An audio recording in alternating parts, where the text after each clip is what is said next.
Kontento ang maraming kababayan sa mga naging pahayag ni Tina Paner sa telebisyon sa Pilipinas kaugnay ng umano'y ticket scam sa Barcelona. Kaya patuloy silang naghihintay ng konkretong aksyon mula sa aktres. May report si Dan Tuanyo.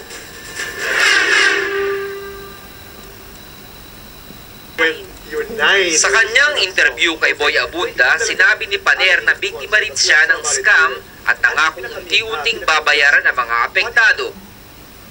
Hindi ko kayo tinatakbuhan.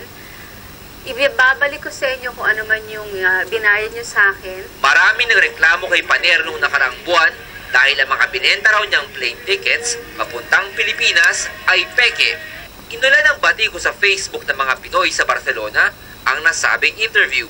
Bakit hindi raw harapin ni Tina Paner ang mga binentahan niya ng umano'y peking plane tickets?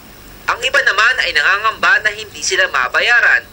Isa na rito si Remy Bizarra na 2 taon nang kumukuha ng plane tickets kay Paner.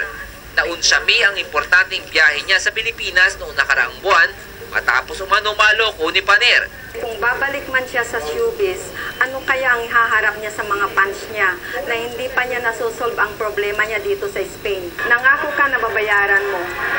Okay, kung babayaran mo na, huwag mo nang patagalin. Si Divina Pampolina naman, hinuhulog-hulugan pa lang ang bibilhing plane ticket nang biglang nawala at hindi na makontak si Paner. Behalf of mga Pilipino na kumuha sa iyo ng ticket, ang tanong lang namin is paano mo maibabalik sa amin yung mga pera na ibinayad namin sa iyo and hanggang kailan kami maghihintay para mabayaran mo kami.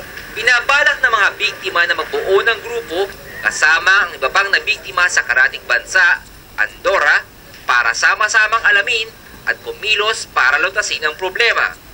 Bukas naman ang Balitang Europe kay Paner sa anumang tugon niya sa panawagan ng mga kababayan.